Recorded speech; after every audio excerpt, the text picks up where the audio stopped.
నమస్తే, welcome to our channel. నేను మీ పద్మావతి. ఈరోజు మనతో పాటు ప్రముఖ ఆధ్యాత్మికవేత్త మరియు వాస్తు జ్యోతిష్య పండితులు శేషగిరిరావు గారు ఉన్నారు. నమస్కారం గురువుగారు. గురువుగారు, మే నెలలో చూసుకున్నట్టయితే కనుక కన్యా రాశి వారికి అసలు గోచార ప్రకారం వీరికి ఏ విధంగా ఉంటుందంటారు? దాంతోపాటుగా ఏ ఏ రంగాల్లో ఉన్న వారికి ఈ నెల బాగా కలిసి వచ్చేదిగా కనిపిస్తుంది అంటారు? కన్యా రాశికి గత నెలతో పోలిస్తే ఖచ్చితంగా ఈ నెల ఎంతో కొంత మంచి పరిణామాలు అనేది అయితే ఉన్నాయి. ఎందుకని అంటే కనుక ఏదైతే మనకి మీనలో రాహు అనేది, ఈ యొక్క కన్యలో కేతు అనేది ఇంచుమించుగా యానార్థంగా వీళ్ళు అదే ప్లేస్లో ఉన్నారు. సో దీనివల్ల ఏమవుతుంది అంటే కనుక అంటే పెళ్ళిళ్ళు చేసుకుందాము అనుకునే వాళ్ళకి సంబంధాలు దగ్గర వచ్చి కుదరకపోవటం, ఏదో రకంగా వాయిదా పడుతూ ఉండటం, తర్వాత మరి పెళ్ళైపోయిన భార్యాభర్తల మధ్య కూడా ఏదో రకంగా కొంత సఖ్యత తగ్గుతూ ఉండటం, లేదు వేరు వేరు కారణాల వల్ల విడివిడిగా ఉండవలసిన పరిస్థితి ఉత్పన్నం అవ్వటం, ఇలాంటి కొంత ఈ వైవాహిక జీవితం చుట్టూ తిరిగే అంశాలు అంటే పిల్లలు అనుకోండి, తర్వాత పెళ్ళి అనుకోండి, పెళ్ళయ్యాక వారి జీవితం అనుకోండి, ఈ అంశాలన్నిటిలోనూ ఏదో రకంగా కొంత అశాంతి అనేది కానీ కొంత కలవరపాటు కానీ ఈ రకమైనవి దొల్లుతున్నాయి. అయితే ఎప్పుడైతే ఇప్పుడు ఈ నెల నుంచి ఏదైతే మరి మే 18 నుంచి ఇంచుమించుగా మధ్యాహ్నం నుంచి మనకి ఈ రాహుకేతువు వారి యొక్క స్థానాలను వదిలేసి, రాహు ఏమో కుంభంలోకి వస్తాడు, కేతు వెళ్ళిపోయి సింహంలోకి వస్తాడు. అక్కడి నుంచి ఈ వైవాహిక జీవితాలు కొంత కుదుట పడతాయి. తర్వాత కొత్తగా పిల్లలు కావాలనుకునే వాళ్ళు, అంటే పెళ్ళి కావాలనుకునే వాళ్ళకి కూడా అనుకూలమే. ఎవరికైతే మరి గత కొద్ది నెలలుగా అంటే ఈ కన్యా రాశిలో పుట్టి సంతానం కోసం కొంత అరువులు చేస్తున్నారు, దానికి సంబంధించిన ప్రయత్నాలు ఏదో రకంగా ముందుకెళ్లకుండా ఏడిపిస్తున్నాయో అలాంటి వాళ్ళకి కొంతవరకు ఆశాజనకమైన మార్పులు ఈ నెలలో రావడానికి అవకాశం ఎక్కువ కనిపిస్తుంది. సో కొంతవరకు అది శుభ పరిణామంగా చెప్పవలసి ఉంటుంది. ఎందుకంటే మే 19 నుంచి ఇంకా గ్రాడ్యువల్గా ఇంకా కొద్దిగా మంచి ఫలితాలు పెరుగుతాయి వీళ్ళకి. అంటే సమీప నెల 2-3 నెలలు ఇంకా మంచి ఫలితాలు ఎక్కువ ఉంటాయి. సో దానికి మొదటి స్టెప్ అనేది మే 19. సో ఆ మే 19 నుంచి గ్రాడ్యువల్గా వీళ్ళకి ఆర్థికంగానూ అభివృద్ధి పెరుగుతుంది. తర్వాత ఇప్పటికే విదేశాల్లో ఉండే అమ్మ నేను నా భార్యను కలవాలి, లేదా నా పిల్లలు కలవాలి, నా అమ్మ నాన్నని కలవాలి, ఇలా ఏదో అనుకోకుండా మనకి మన స్వదేశానికి తిరిగి రావాలని కలగనే వాళ్ళు ఉంటారు, ఏదో కారణంగా అక్కడ ఉండిపోయే వాళ్ళు ఉంటారు. సో అలాంటి వాళ్ళకి కూడా ఒక వెసులుబాటు అనేది దొరుకుతుంది ఇప్పుడు. సో మళ్ళీ వాళ్ళ యొక్క ఫ్యామిలీస్ని రీచ్ అవ్వగలుగుతారు. సో ఆ రకంగా రావటం అనేది ఒకటి. తర్వాత వ్యాపారస్తులకి కూడా నెమ్మదిగా వ్యాపారాలు పుంజుకోవటం అనేది, తర్వాత కొంతవరకు ఏదైనా విస్తరణ చేయాలి అంటే కనుక సాధ్యం అవుతుంది. సో కనుక వ్యాపారస్తులకు కూడా మంచి ఫలితాలు ఉంటాయి. అయితే మనం చెప్పేది ఏంటంటే వీళ్ళకి కూడా ఇంచుమించు మే 18 తర్వాతే మంచి ఫలితాలుగా వేసుకోవాలి. సో మే 18 దాకా మాత్రం ఇంకా కొంత పూర్తి స్థాయి మంచి ఫలితాలు ఉండవు. సో దగ్గరదాకా వచ్చి ప్రయత్నాలు ఆగిపోతూ ఉండటం, తర్వాత వీళ్ళు కూడా కన్ఫ్యూజ్ అవుతూ ఉండటం ఎప్పటికప్పుడు. అంటే అది చెయ్యాలా, ముందు ఇది చెయ్యాలా, ఇప్పుడు నేను అక్కడికి వెళ్ళటం సుఖమా, ఇక్కడ ఉండటం సుఖమా, ఇలా ఈ రకమైనవి కొంతవరకు వీళ్ళని నలుపుతూ ఉంటాయి. సో మే 18-19 నుంచి నెమ్మదిగా, అంటే మే 18 మధ్యాహ్నం నుంచి రాహుకేతు మారటం ఉంటుంది. సో సుమారుగా మే 19 అనుకోండి. సో మే 19 నుంచి ఇంకా పర్వాలా వీరు తీసుకునే నిర్ణయాలన్నీ కూడా చక్కగా సఫలీకృతం అవటం అనేది ఉంటుంది. అయితే మే కొత్తగా పెళ్ళి కావాలనుకునే వాళ్ళకి కూడా వెసులుబాటు ఎక్కువ ఉంటుంది. మే 18 వరకు ఇంటర్ క్యాస్ట్ మ్యారేజ్ చేసుకునే వాళ్ళకి అవకాశాలు ఎక్కువ ఉంటాయి. మే 18 తర్వాత ఏ రకం మ్యారేజ్ చేసుకున్న వాళ్ళకైనా కూడా మంచి ఫలితాలు ఉంటాయి. సో అందుకని ఆ రకంగా కూడా ఉంటుంది. అయితే కొత్తగా మనం విదేశాలకి వెళ్ళాలి అనుకున్నాం అనుకోండి, అలా విదేశాలకి వెళ్ళాలి అనుకునే వాళ్ళు మాత్రం ఖచ్చితంగా మే 18లో ప్రయత్నాలు చేసుకోవడం మంచిది. సో అక్కడ లోపు అయితేనే వెళ్ళగలుగుతారు ఈజీగా. మే 18 తర్వాత అంత ఈజీ కాదు వెళ్ళటం అనేది.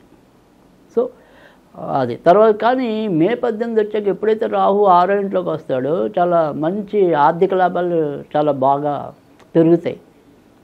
తర్వాత వృత్తి ఉద్యోగాల్లో గౌరవ మర్యాదలు పెరుగుతాయి, ఒత్తిడి ఉన్నా కానీ వీళ్ళ యొక్క శక్తిని సామర్థ్యాన్ని గుర్తించగలుగుతారు పై వాళ్ళు.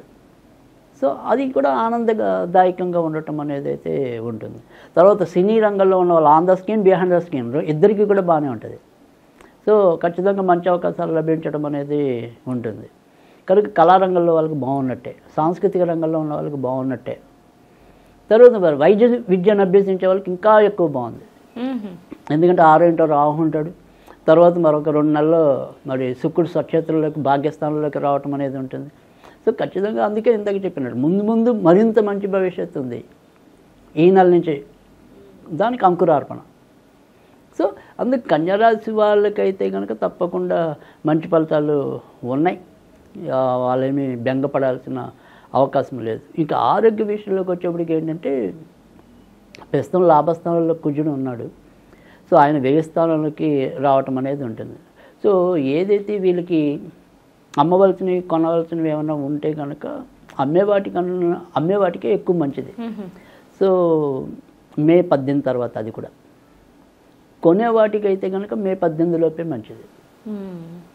లేదంటే మళ్ళీ ఇంకా జూన్లో మళ్ళీ తర్వాత గ్రహస్థితిలో కానీ, బట్ మామూలుగా అయితే ఇప్పుడు ఇది మంచిదే. తర్వాత వచ్చేప్పటికి ఆరోగ్యం వచ్చేప్పటికి ఏంటంటే ఖచ్చితంగా వీళ్ళకి కడుపుకు సంబంధించినవి ఎక్కువ రావడానికి, అంటే కడుపు నొప్పి కానీ.